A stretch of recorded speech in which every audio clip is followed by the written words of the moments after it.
I just entered a second marriage with 2 children in tow, feeling overwhelmed by the adjustments of not being a single mom anymore, and frustrated by my husband to tackle our issues. I began an affair with my co-worker that lasted 2 years.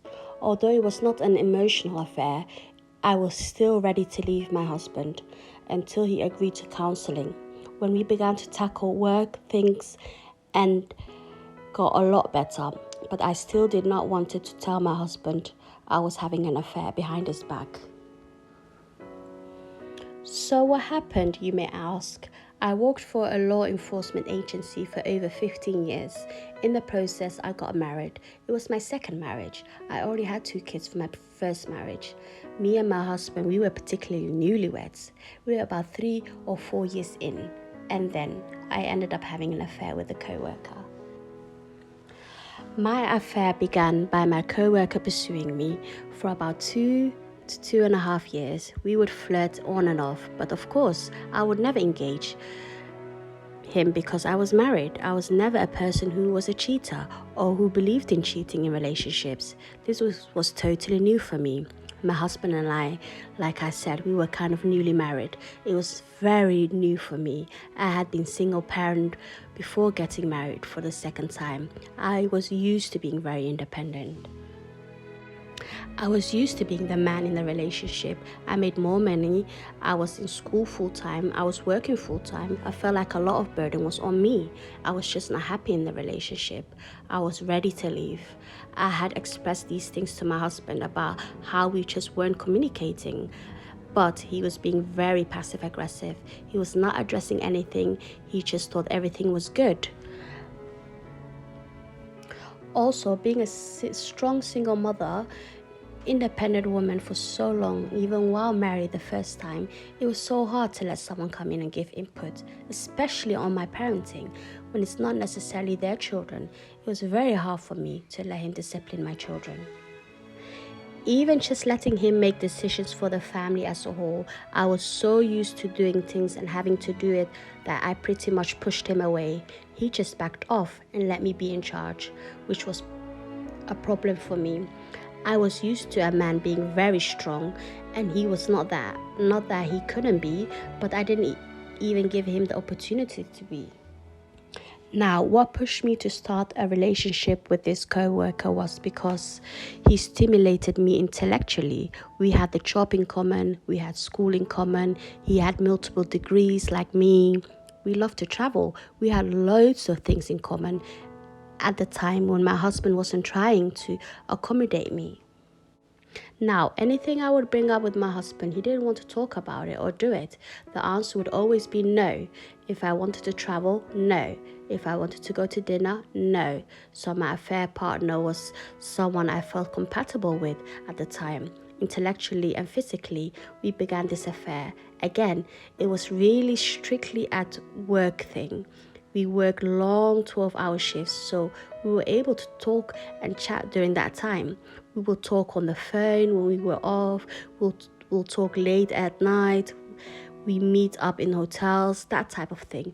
But we didn't see each other every day or take trips together. My affair lasted about 2 years. I think my husband suspected something. He would say little things and drop little hints, but he would never directly ask me. I would ask him, "Do you think I'm cheating?" And he'd say, "No, of course not." So I'd leave it at that. I knew in my heart that it was wrong, but I was planning on leaving him, so I planned my exit to leave my husband. I was preparing to move. I got a separate place. I was preparing to move from him, and he ended up moving with me. How he ended up moving with me was because he agreed to marriage counseling. I couldn't believe it that he agreed to. First of all, because up until that point, he had been like, "No, we don't need therapy.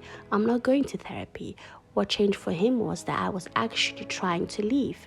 The fact that I went and got a separate place from him, that I had taken all the steps to leave the relationship, that's what made him say, "Okay, she's serious."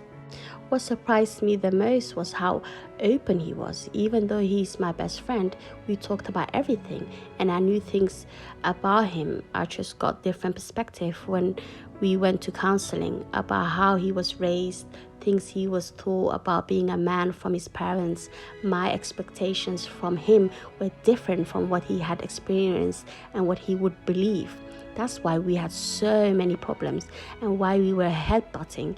It opened my eyes. It made me go, you have your way of thinking. He has his. You have to find a middle ground. I learned to compromise more. I was not trying to compromise before getting married. There was so much change for me, and I just thought I was outgrowing him. I learned to calm down and understand that just because I'm changing, that doesn't mean that he has to change with me or at the same pace. I was ready to leave him because I thought he should be keeping up with me. Well, he's the same person I met. He didn't change, I did. So I was upset because I changed and he didn't. And so I had to be okay with that and say, hey, he's okay. He's happy. I had to learn how to be happy with me. It was very clear to me that I was not happy. I was leaving my marriage. I did not like him. I could not stand him. I did not want him to touch me, to talk to me, anything so. No, at the time, I was definitely in tunnel vision. I was happy doing what I was doing. I felt no remorse at all because I felt so disconnected from my husband. I actually had friends at the time who were cheating. That was a big help as well. They'd be in my ear telling me things that they were doing. It's kind of egged me on a little bit. Now, the big question is, do I regret cheating on my husband? And the answer is yes and no. I do regret it because, again, I never wanted to hurt anyone, and especially my husband. But I never wanted to hurt anyone spiritually. Yes, I'm very spiritual, and I do understand and believe that having an adulterous affair is a sin. That's my belief. But also no, because I grew up so much from that. There were so many things I had to learn as far as being a wife, being a mother, being a lady. It gave me a different perspective about dealing with clients, friends, or family who are in the same situation. I can relate on different levels now, whereas before I would have been like, no, that's wrong. I would have been so judgmental and critical, and I've been in the past. So no, that experience taught me a lot.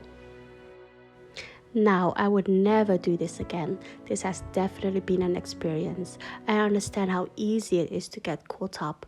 I understand how easy it is for it to happen. I understand how easy it is to be in a situation and not exactly knowing what's going to happen. I just didn't know how I was going to get out of it. And before I might have been judgmental and said, oh, I would never cheat. But now I can clearly understand how a person can get into a relationship and wonder, how did I end up getting here? And how do I get out?